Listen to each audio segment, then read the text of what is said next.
Je m'appelle Jean-Michel Gognier et j'ai été président du Patchwork des Noms de 2010 à 2021. Donc j'ai été en contact la première fois avec les Patchwork, c'était autour de 1995 je crois.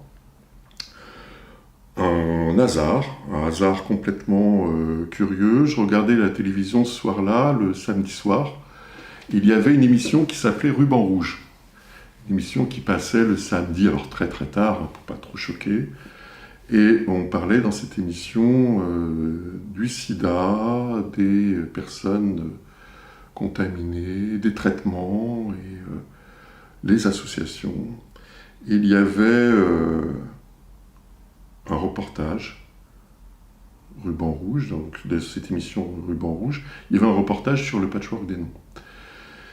Et là, j'ai vu des gens à quatre pattes en train de couper des tissus, de broder, de peindre, de dessiner, dans une espèce dans une salle qui était très très petite. Ils avaient l'air de faire ça avec beaucoup de... en y mettant plein de choses. Ça représentait effectivement donc une personne qui venait de décéder. Et donc voilà, j'ai éteint ma télé avec ça dans mon esprit. J'habitais la province. Je venais d'être contaminé 2 ou 3 ans avant. Et pour moi, à ce moment-là, je me suis dit que peut-être un jour, quelqu'un serait aussi à quatre pattes en train de confectionner un patchwork pour moi. Ça prendra 2, 3, 4, 5 ans, personne ne le savait, mais c'était certainement l'issue qui m'était réservée. 2 ans se sont passés, je ne me suis pas du tout intéressé au patchwork à ce moment-là, j'étais toujours dans ma petite province normande. Et là, j'ai fait la connaissance d'un garçon très original, très particulier, qui marchait avec une canne et qui avait une séduction folle, et qui s'appelait Bruno Pascal. Et là, Bruno Pascal, il ne s'embarrasse pas trop avec les détails, il m'a dit, écoute, viens habiter chez moi. Donc me voilà parti avec ma Twingo, c'était sa Twingo à l'époque, remplie de choses qui m'appartenaient, donc je partais définitivement dans l'Essonne, rejoindre Bruno Pascal, et c'est qu'à partir de ce moment-là que j'ai appris qu'il était lié au patchwork des noms. Et je me suis à ce moment-là mémorisé cette scène que j'avais vue donc, dans une émission télévisée. À l'époque, on était donc en 1996-97 peut-être. L'association était vraiment en grosse difficulté. L'association était en difficulté parce que les trithérapies étaient arrivées, sont arrivées entre 94, 95, 96. Et le nombre de morts a heureusement chuté. Et à ce moment-là, les caméras de télévision, les objectifs se sont détournés du sida, et les financements aussi. Donc l'association qui avait 8 ateliers jusqu'alors répartis dans toute la France n'avait plus les moyens de financer ces permanents, le personnel permanent, et se retrouvait coincé presque du jour au lendemain. Donc il y a eu une procédure judiciaire qui a été entamée, puisqu'il y avait des dettes, il y avait de fortes dettes, il y a eu des personnes qui se sont retrouvées comme ça au chômage pratiquement du jour au lendemain. Et pour autant, il y avait encore beaucoup de productions de patchwork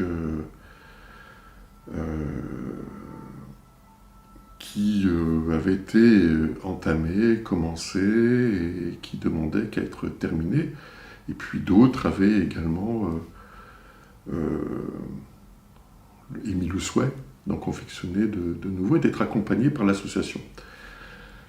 Alors, l'association Patchwork des Noms, hein, donc ça c'est la partie française, et c'est un peu le moment où j'ai rejoint cette association. Donc moi je ne connaissais pratiquement rien.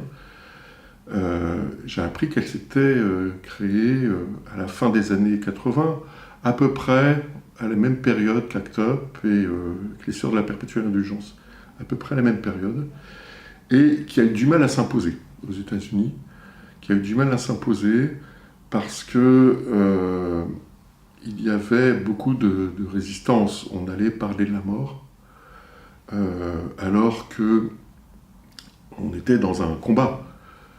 Quand on entend le chant des partisans, c'est ami, si tu tombes, un ami sort de l'ombre à ta place. Il n'y a pas de place pour la disparition, il n'y a pas de place pour la mort. Tout de suite, quelqu'un vient te relayer sur le front, quoi. Voilà. On s'occupera des morts après, on n'a pas le temps.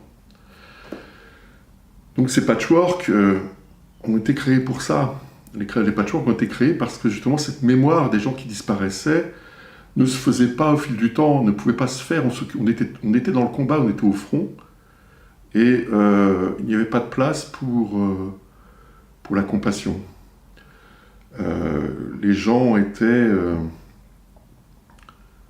mouraient, étaient ramenés dans leur famille, puisque généralement quand ils mouraient du sida, c'était parce que c'était des gens qui avaient masqué leur maladie.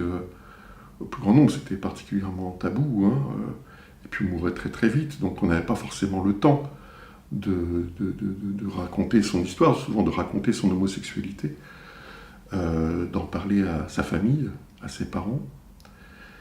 Et comme on mourait assez vite, les familles pouvaient masquer le motif de la mort, pouvaient se permettre de le faire, parce que on s'était un peu désintéressé de ce garçon qui avait un peu disparu de la famille depuis 2 ou 3 ans, et finalement qu'on n'avait pas vu mourir. Donc quand il mourait, on récupérait le corps, on récupérait les affaires, on chassait quelquefois le compagnon, on cassait le bail, et on disait que le fils mort du sida a été finalement mort d'un cancer foudroyant, de quelque chose de très propre, une leucémie, voilà. Donc le corps était confisqué par la famille, et le corps était emmené très souvent en province, bien loin de Paris. Voilà un peu le contexte, la raison pour laquelle on a fait ces patchworks. Donc ça c'était aux États-Unis, mais cette histoire, elle a été importée par Jacques Hébert fin des années 80. Donc.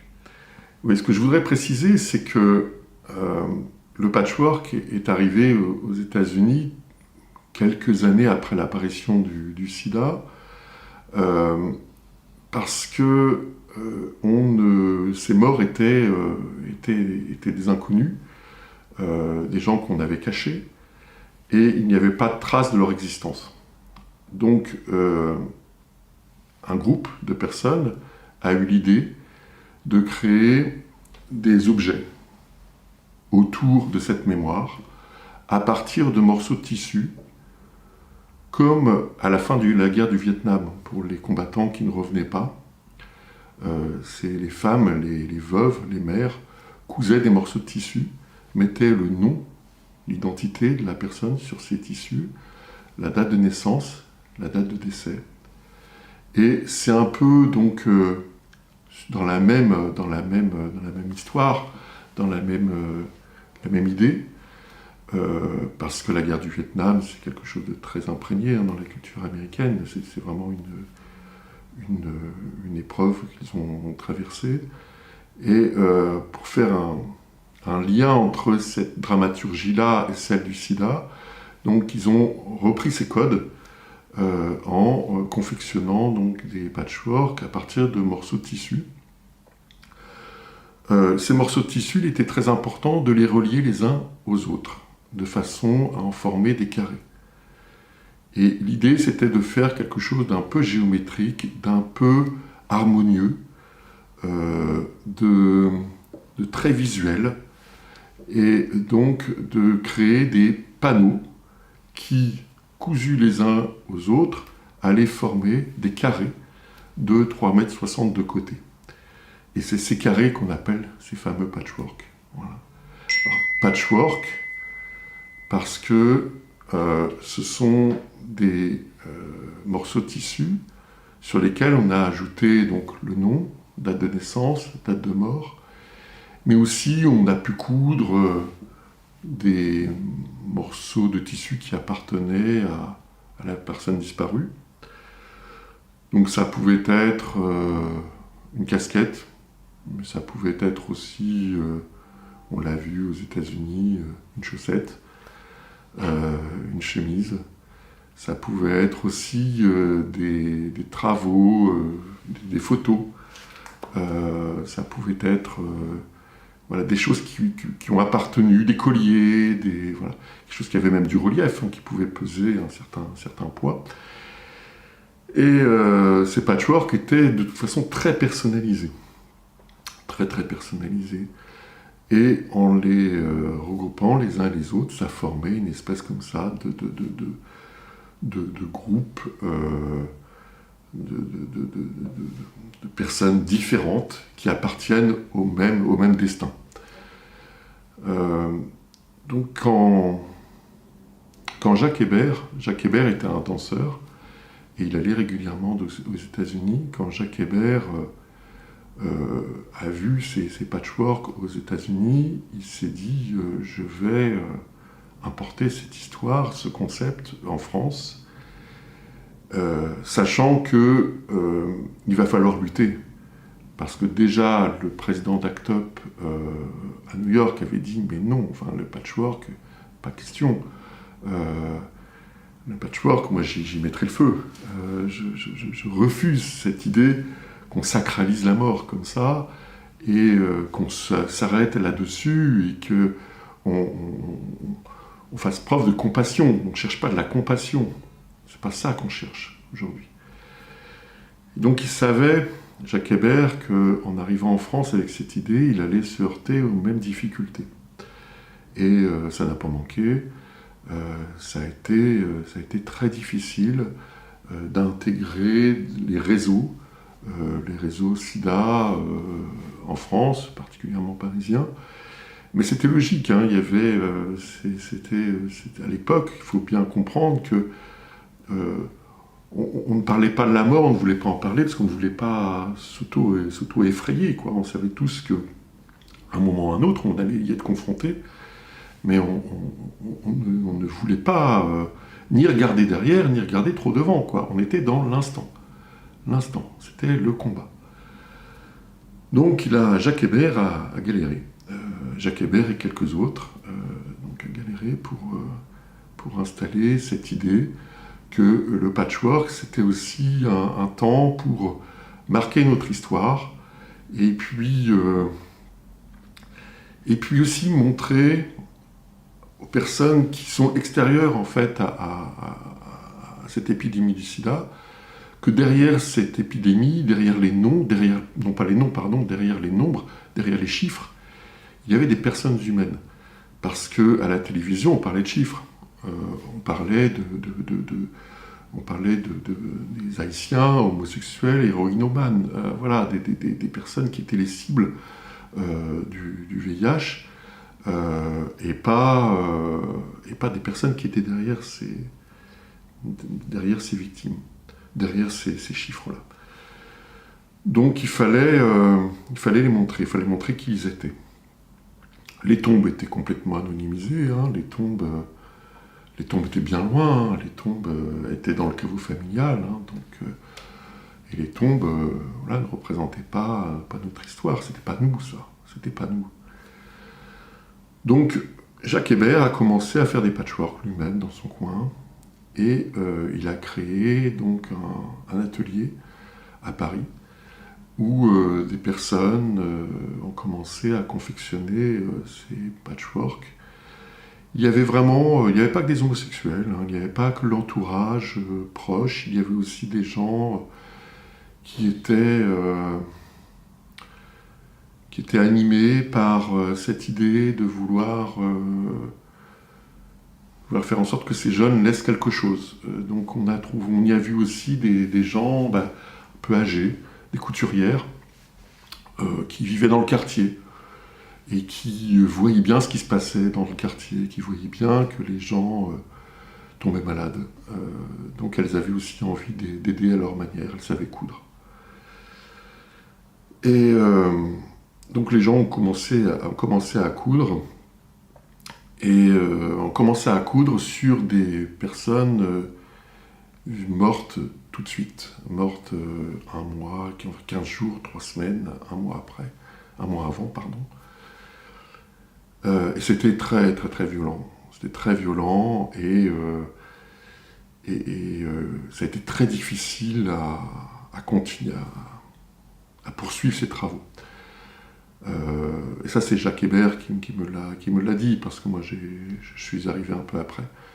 Mais les premiers patchwork, on les commençait, on avait du mal à les terminer parce qu'il fallait observer quelques phases de deuil. On était encore dans la sidération.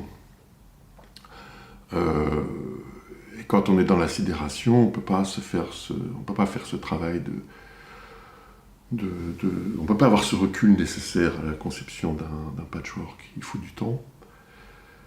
Et du temps, ils n'en avaient pas forcément tous, quoi. Voilà. Donc il y a plusieurs patchworks qui ont été commencés à ce moment-là, qui n'ont pas été terminés tout de suite. Peut-être que certains n'ont jamais été terminés. Et moi j'arrive après cette période-là, cette période où il y a eu un certain nombre de patchworks qui ont été confectionnés, et j'arrive au plein moment où les ateliers étaient en fâcheuse posture, quoi. Il a fallu... il y avait plusieurs personnes qui animaient ces ateliers, hein, plusieurs permanents, et c'était...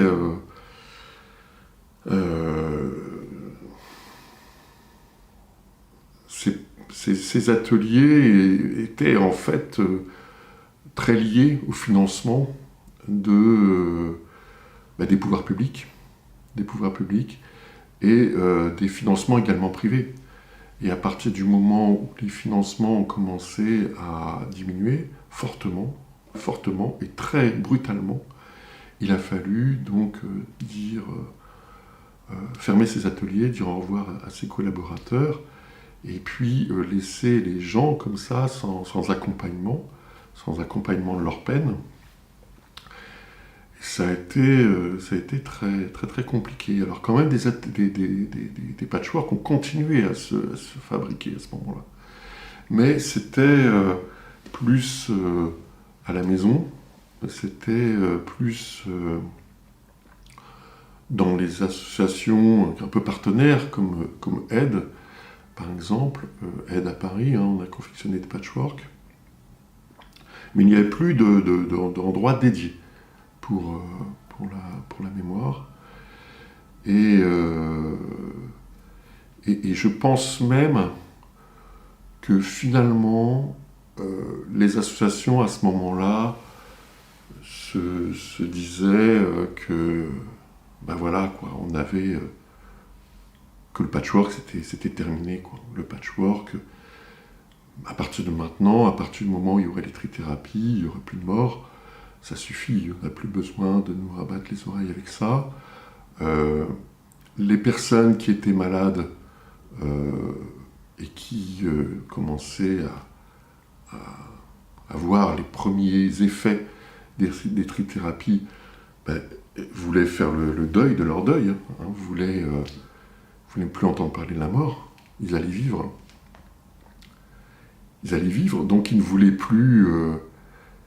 ils ont quelquefois complètement plus envisager leur fin prochaine, bien évidemment. Ils étaient à nouveau dans la vie. Certains ont même envisagé de reprendre ou de prendre une carrière professionnelle. Et à ce moment-là, bien le patchwork, la fabrication de patchwork, la conception de patchwork s'est tarie. Ça, c'était autour de 1996, 1997. C'est le moment où vraiment je suis arrivé. Le moment où je suis arrivé, là, moi, j'ai vu la dernière grosse production de patchwork se terminer, là, sous mes yeux, quoi.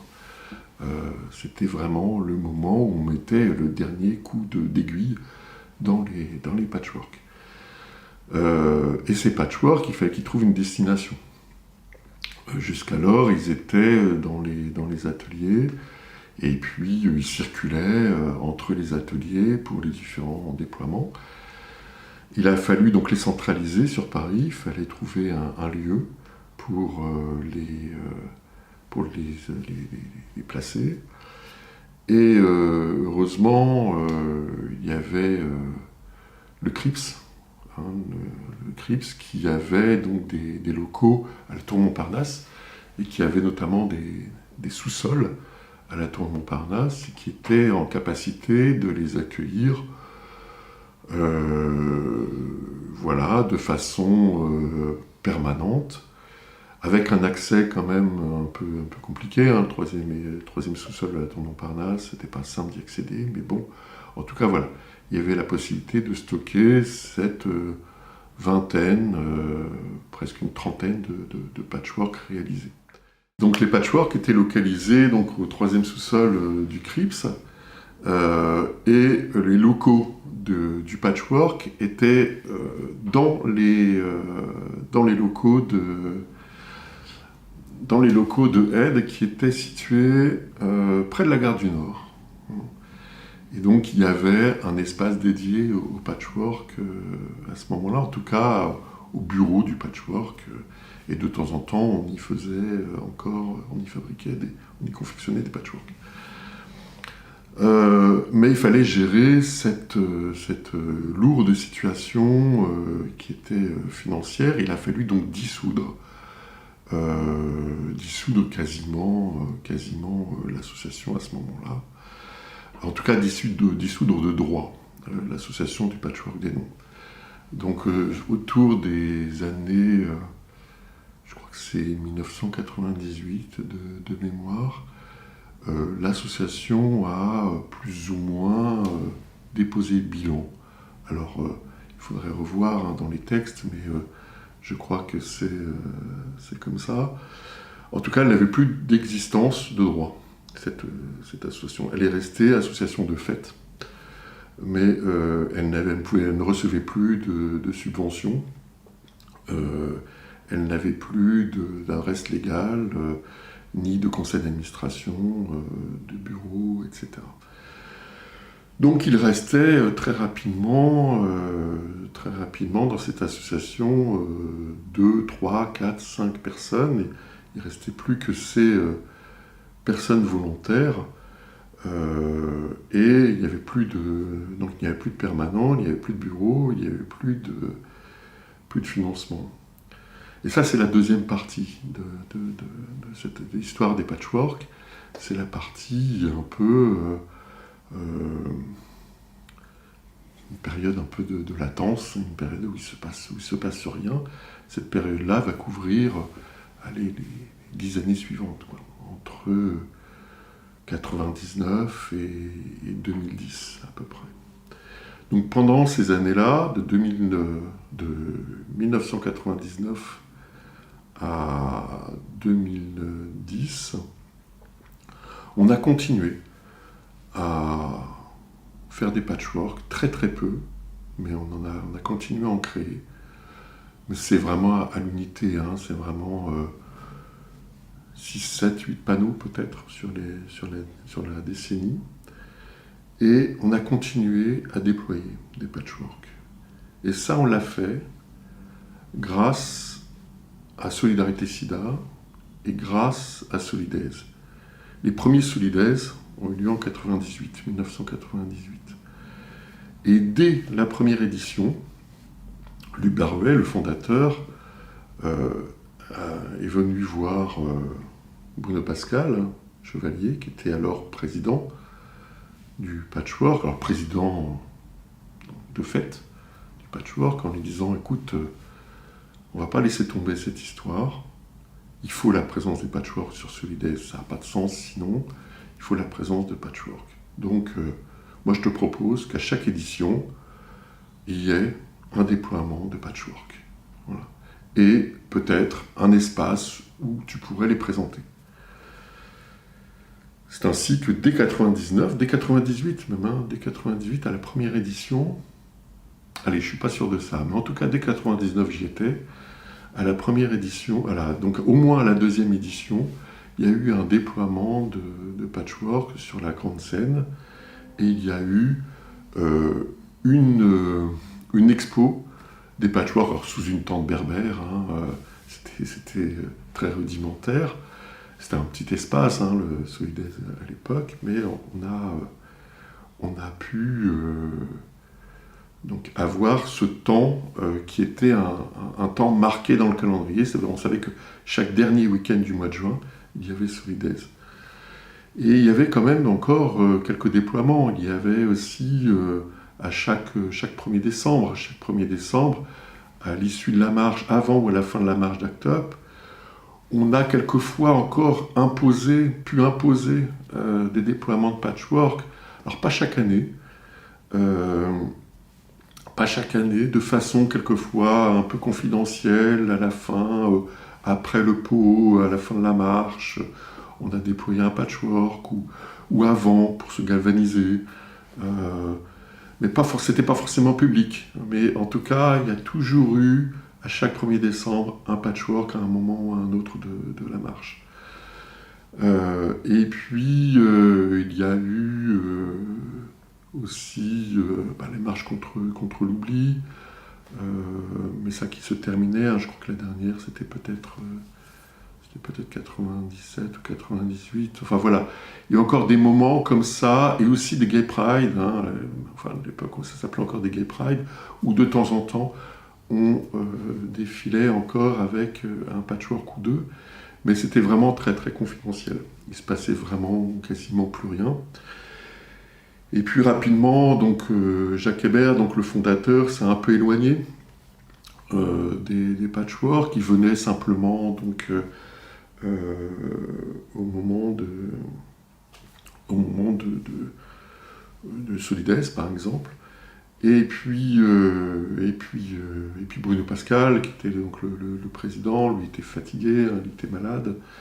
Et il y avait moi, qui vivait avec lui, et qui soutenait un peu son action, mais vraiment en arrière-plan. C'est-à-dire que moi, j'ai jamais déployé. À l'époque, je ne déployais pas, j'ai même, je crois, encore jamais déployé d'ailleurs.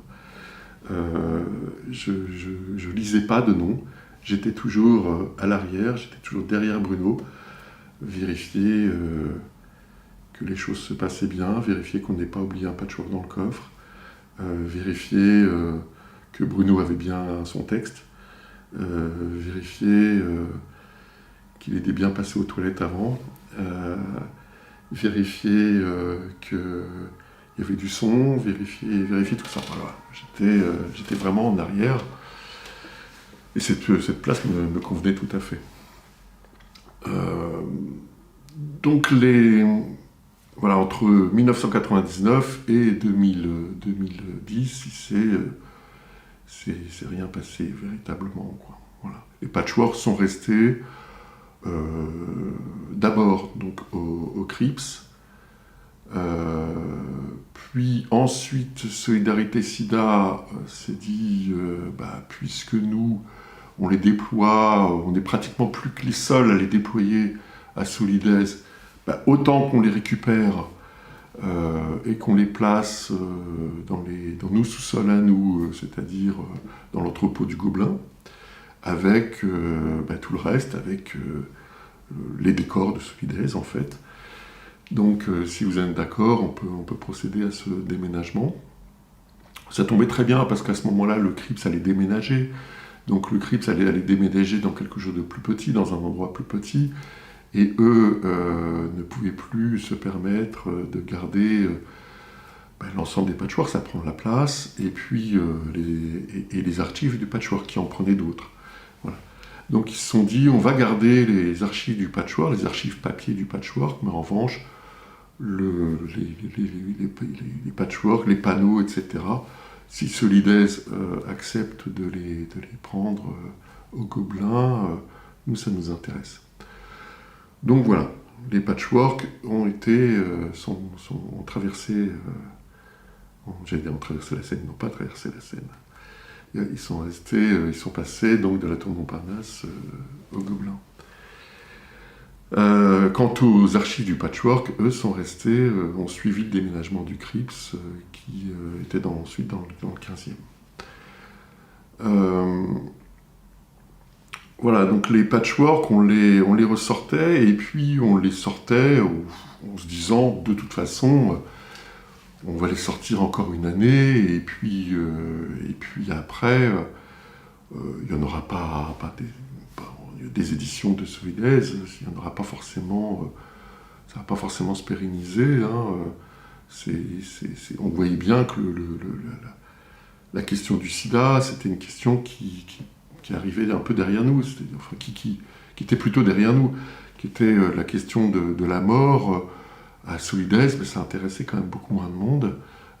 Les déploiements, il y avait plus grand monde devant la scène, il y avait pratiquement plus de monde sur scène que devant la scène. Il fallait aller vite, il y avait assez peu de moyens dédiés à ça. Donc on sortait ces patchworks un peu comme on pouvait, c'est-à-dire dans des conditions par tous les temps, dans des conditions de transport qui étaient un peu précaires, et on n'y a pas fait attention. Honnêtement, on les a transportés, on les a exposés en tirant dessus de toutes nos forces pour éviter qu'il y ait trop de prise au vent, etc. Voilà, ces patchworks, à ce moment-là, entre 1999 et 2010, ils ont particulièrement souffert. Je me souviens de deux tempêtes, où il pleuvait vraiment. On a sorti ces patchworks, on avait mis des bâches en dessous, mais bon, il n'y avait rien pour les protéger au-dessus. On s'est dit, mais c'est pas très grave, à la limite des patchworks, c'est fait aussi pour... Ce sont des marques du temps. Donc ils ont été faits... Ils ont été faits dans cette urgence de la maladie, et nous on les sort parce qu'on a besoin de les montrer là tout de suite maintenant, mais dans 10 ans, on n'en sera plus là, dans 10 ans, ça sera terminé le sida, et c'est maintenant qu'il faut les montrer. Voilà. Donc ça n'a pas beaucoup plus d'intérêt que ça, et on n'y a vraiment pas fait attention. Oui, il faut vraiment que j'ajoute que entre 1995 et 2010, il y a quand même eu des morts du sida. La trithérapie n'a pas forcément marché pour tout le monde et tout de suite, quoi. Donc il y a des gens il y a des malades qui, fatigués par les traitements, fatigués par la maladie, continuaient de mourir après 95, après la trithérapie. Et ces personnes-là, non seulement ils étaient moins accompagnés par les associations qui avaient beaucoup moins de moyens, mais en plus c'était la double peine. Ils avaient le regard de la société et le regard aussi quelquefois des militants qui leur demandaient, mais comment t'as pu tomber malade, comment tu peux en être là, alors qu'aujourd'hui il y a des traitements. Dans l'opinion, ça ne passait plus. Dans l'opinion ne comprenait plus qu'il y ait encore des morts du sida. Et pour cela, c'était d'autant plus cruel. Et c'est cela pour lesquels on a fait des patchworks entre 1996 et 2010, voire même après. C'est aussi pour montrer que malgré les trithérapies, malgré le fait que les contaminations, voilà, une personne contaminée ne contamine plus, etc. Et puis il y a une meilleure observance, les traitements sont plus efficaces. Malgré ça, il y avait encore des morts du sida. Il ne fallait pas les oublier. Donc on a créé quelques patchworks pour cela. Ensuite, en 2010-2012, il y a eu l'association Les Petits Bonheurs à Paris, qui s'est créée à partir de militants de cette première... à partir de militants qui gravitaient autour de ces ateliers de patchwork. Grégory Beck en faisait partie, le fondateur des Petits Bonheurs. Et il me disait qu'effectivement, lui, se sentait plus la force de créer des patchwork. On n'en était peut-être plus là aujourd'hui. Mais en revanche, chez Patchwork, il fallait de nouveau les montrer. On n'était plus dans le créer des patchworks pour témoigner, mais plutôt dans le montrer les patchworks pour dire qui étaient ces gens, quelle était cette période, quelle était cette époque, voilà, quelle était cette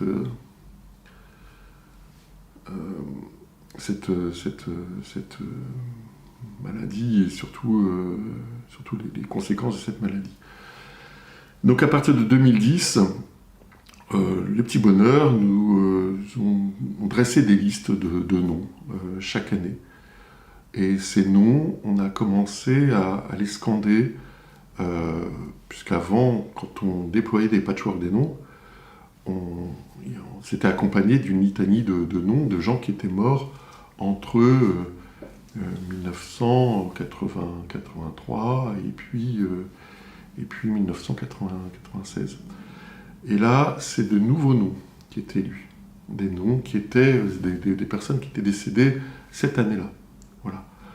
Pour montrer qu'on pouvait toujours mourir des conséquences du sida. Et ça, on le raccrochait aux panneaux qui avaient été créés quelques années précédemment. C'était toujours la même histoire, finalement. Il y avait une espèce de continuité entre les panneaux qu'on montrait et les noms qu'on scandait, voilà, qu'on lisait. Donc là, il y avait du coup une autre approche, et puis il y avait aussi une autre génération, un autre public, hein, puisqu'il faut bien parler public quand on parle des Solidaise. Quand on parle de Solidaise, quand on fait ce déploiement, on le fait devant des jeunes, devant un public de jeunes entre 18 et 30 ans, qui viennent surtout voir le concert d'après. Mais ils sont là un peu captifs, ils sont là à attendre le concert, et nous on arrive. Voilà. Et une demi-heure avant le concert, on expose, on déploie nos patchworks. Et ce public-là était un public qui n'avait pas connu les effets de cette pandémie, n'avait pas connu tous ces morts, il n'avait pas connu tous ses proches. Peut-être qu'ils ont eu un oncle, un grand-père, oui, qui est mort du sida, mais en tout cas, eux, ils le rattachaient à personne de leur entourage, véritablement, de quelque chose de familier. Donc on sentait qu'il fallait en parler différemment du sida, en tout cas du patchwork, pardon. Il fallait en parler différemment. Et là, il fallait raconter l'histoire. Il fallait reprendre un par un, en fait, il fallait redire ce qu'avait été le patchwork avant le Pax, par exemple, parce que le Pax est arrivé à peu près aussi à cette période-là. Il fallait dire que les personnes n'étaient pas protégées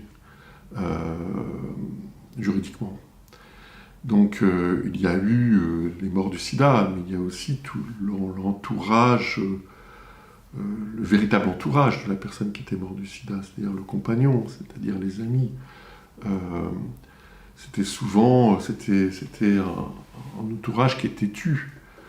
Donc il n'était pas protégé par le Pax. Et n'était pas protégé non plus par l'acceptation qu'il y a aujourd'hui autour des homosexuels, autour de la communauté. Donc en 2010, il a fallu reparler de ça, reprendre cette histoire. Et donc ces patchworks étaient devenus des témoignages, des témoins de cette période. Et ces patchworks ont vieilli. Ils sont désormais marqués par le temps. Certains sont fanés. Certains sont même détériorés, sont devenus presque illisibles. Et ça, il y a eu une prise de conscience qu'il fallait que ces patchworks durent. Il fallait peut-être aussi... il était peut-être le temps de les reprendre, de les recoudre, de reprendre quelques coutures, de reprendre leur donner un peu de couleur à ces patchworks, en tout cas d'en prendre soin. Et ça, c'était assez nouveau.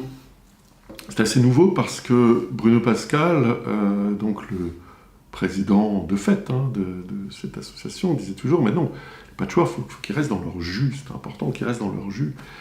Et nous, et en 2010, on a commencé à se dire, et lui aussi d'ailleurs, a commencé à cheminer dans ce sens-là, en disant, mais non, finalement, peut-être qu'il va falloir effectivement penser à l'avenir et penser que ces patchworks pourront encore parler, pourront encore dire des choses dans 50 ans.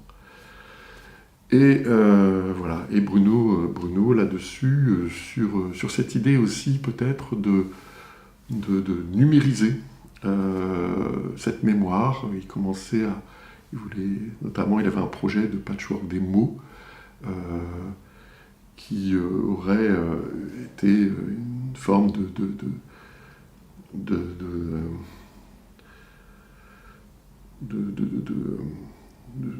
comment dire, une forme de passage du patchwork tissu à quelque chose de très numérique. En tout cas, voilà, il y avait ce projet-là et il meurt subitement. Il meurt subitement en décembre. En décembre. Avec lui, c'était l'histoire du patchwork qui mourait, puisqu'il était le dernier, enfin il était le seul finalement avec encore Jacques Hébert, mais qui a suivi sa mort et a suivi les mois qui ont suivi, quelques mois après. C'était les seuls dépositaires des patchworks finalement, il ne restait plus qu'eux. Et puis il y avait moi, mais moi j'étais vraiment complètement en retrait, moi j'étais le compagnon de Bruno Pascal, et moi j'avais pas les épaules, je voulais pas, et j'avais mon histoire à traîner, j'avais tout ça, et j'avais pas franchement envie J'avais le deuil de Bruno à construire, à faire, mais c'est une construction. Et puis j'avais le poids le poids des patchworks, voilà, chez moi. Donc cette année-là de 2012, il y a 10 ans maintenant, a été très compliquée dans la mesure où j'avais tous ces patchworks. J'avais des patchworks chez moi, parce que j'ai toujours eu des patchworks à la maison. Tout n'était pas versé au stock de Solidarité SIDA. Il y avait toujours 2 ou 3 patchworks qu'on avait à la maison pour de temps en temps montrer aux partenaires, etc.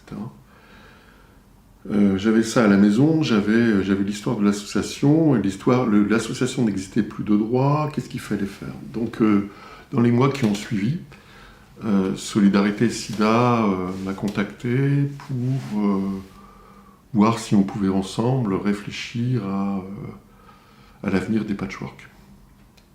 Donc ça, on était en juin 2013. Je me souviens précisément. Il y avait encore Jacques Hébert.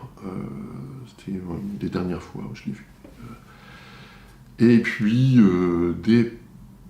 des volontaires de Solidarité SIDA très, très impliqués dans le patchwork. Ils étaient là aussi. Et là, on s'est mis autour de la table. On s'est dit, voilà, maintenant, qu'est-ce qu'on fait?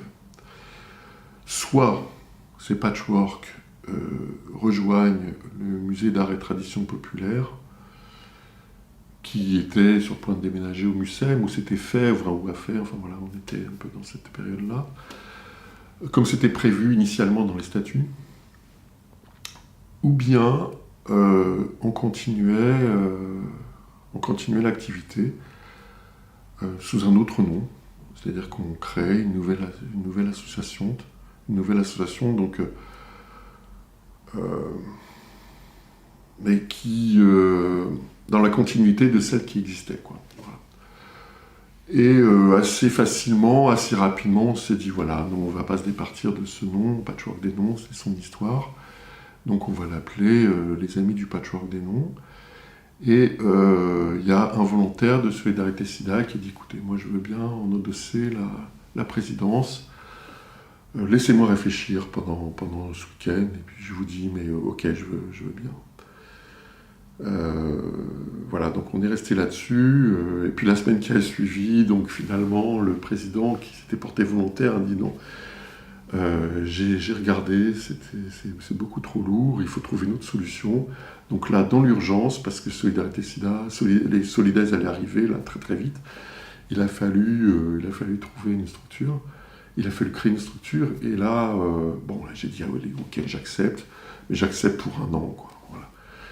Je me suis retrouvé donc président de cette association. On était 4-5, voilà, 4-5, pour former un bureau.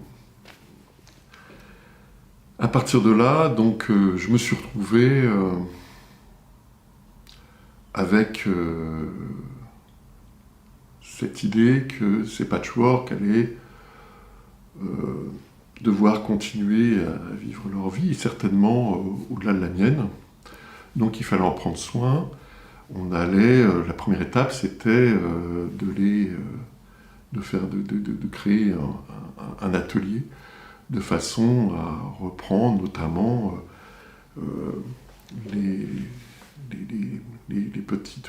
œillets qui permettaient de les suspendre. Donc on a fait ça, surtout pour les plus en danger. Il y avait vraiment des patchworks qui méritaient de le faire. C'était vraiment, vraiment indispensable.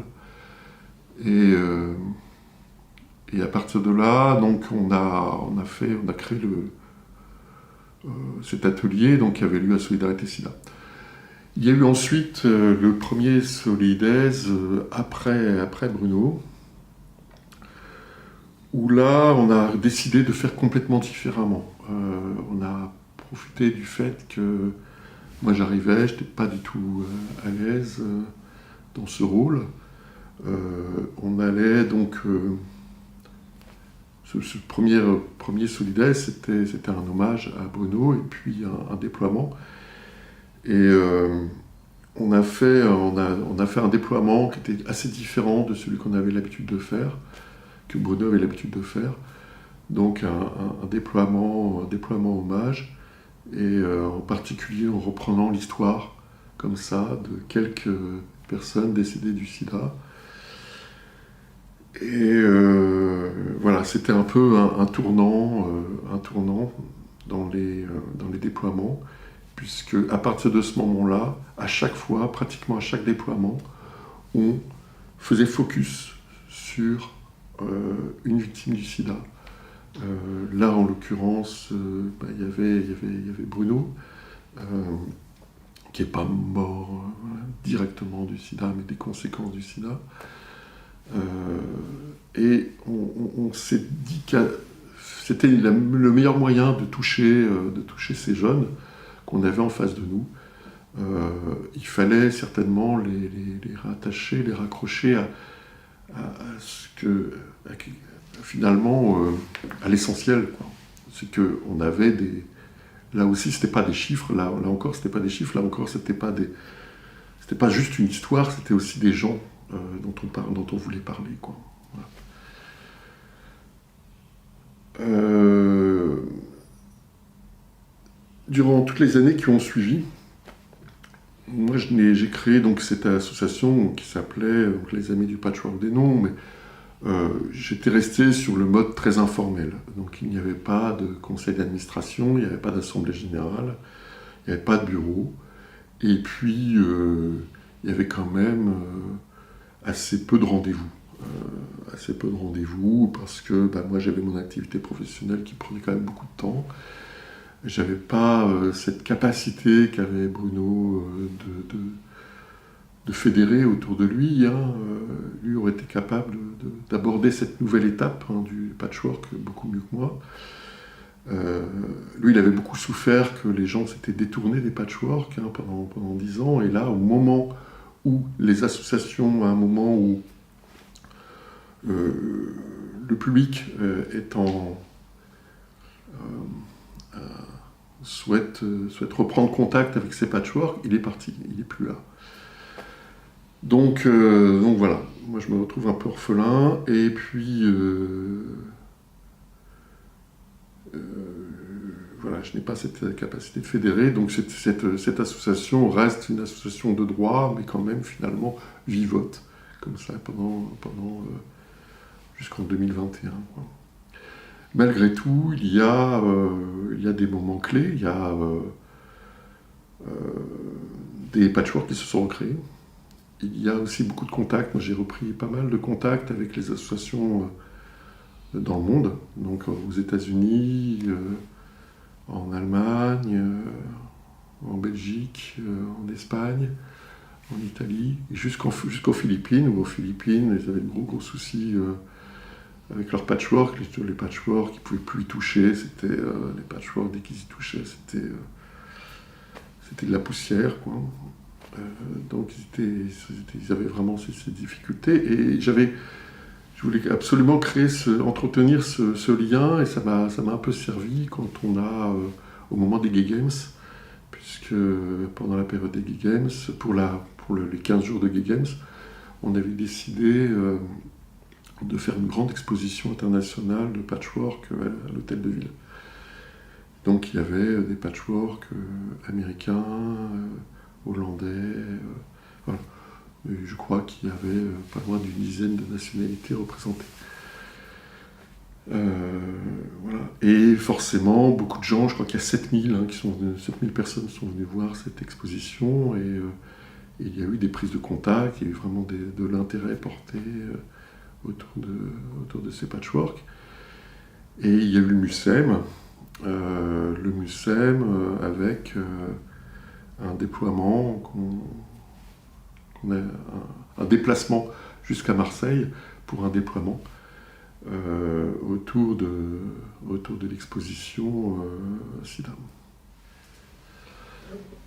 Donc en 2013, quand j'avais repris l'association, donc on a créé sous la forme les Amis du Patchwork des Noms, je m'étais dit que, ok, je voulais bien être président, mais juste pour une année. Et puis finalement, parce que j'ai pas cherché les relais, ils ne se sont pas imposés non plus, je suis resté président du Patchwork pendant presque 10 ans. Et puis j'avais cette forme de légitimité, j'étais là depuis 1995. J'avais été le compagnon de Bruno, donc il y avait cette transmission, c'était presque filial. Et en 2021, là j'ai dit voilà, stop, cette fois à la faveur d'une transition professionnelle, je m'étais dit voilà, je vais me plonger dans complètement autre chose, peut-être même que je vais être amené à changer de région, donc il faut que je prépare la suite et le passage de témoins à une nouvelle génération, à d'autres gardiens du temple, puisque pour moi, en fait, ces patchworks, c'était aussi un peu le panthéon des personnes qui, pour moi,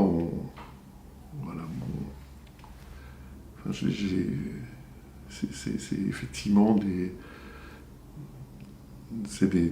témoins d'une période qui m'a construite. Je me suis construit avec cette histoire du sida. Donc, ces personnes ont été souvent des combattants, ces personnes ont lutté. Et donc voilà, il fallait que je passe les témoins, il fallait que je laisse faire aussi une génération, que j'accepte qu'une nouvelle génération puisse s'emparer de cette histoire, que j'accepte qu'il le fasse différemment, qu'il fasse de nouvelles propositions, qu'il torde peut-être les patchworks dans tous les sens, hein, en tout cas, qui permette d'ouvrir à une nouvelle période qui serait donc une période peut-être faite de personnes qui n'ont pas connu cette histoire, qui sont peut-être de la génération d'après, et bien tant mieux. Donc voilà, en 2021, j'ai proposé donc la création d'une assemblée générale extraordinaire. Alors c'était tellement extraordinaire qu'il n'y en avait pas eu beaucoup d'avant. Il n'y avait pas eu d'assemblée générale depuis près de 10 ans. Et bien évidemment, donc quelques semaines avant, j'avais un peu sondé mon entourage et pour savoir s'ils étaient OK pour reprendre le flambeau auprès des associations en particulier. Donc voilà, je sentais qu'il y avait des gens prêts à construire quelque chose de plus collectif, pas forcément endosser la charge la charge très symbolique du président, hein, parce qu'on a le président du patchwork, voilà, mais plutôt de faire quelque chose d'un peu plus collectif. Et je trouvais que c'était le bon moment pour faire ça. Donc au mois d'octobre 2021, il y a eu cette assemblée qui s'est soldée par une nouvelle équipe. Une nouvelle équipe a été élue. Et moi, j'ai été libéré ce jour-là d'un poids. Un patchwork, ça pèse très lourd, hein, mais physiquement, ça pèse très lourd. Et symboliquement aussi, je me suis senti libéré, mais de ce... C'était pas un fardeau, hein, c'est une charge, une responsabilité. Vraiment une lourde responsabilité. Et cette lourde responsabilité, quand on y met en plus beaucoup d'émotions, parce qu'on a connu beaucoup de gens qui sont écrits sur ces panneaux, sur ces patchworks, c'est doublement difficile. Et puis moi j'avais ce deuil qu'il a fallu construire. Pour moi les patchworks c'est Bruno, donc Bruno Pascal. Donc il fallait vraiment que je tourne cette page-là et j'en suis totalement rassuré aujourd'hui de l'avoir tournée.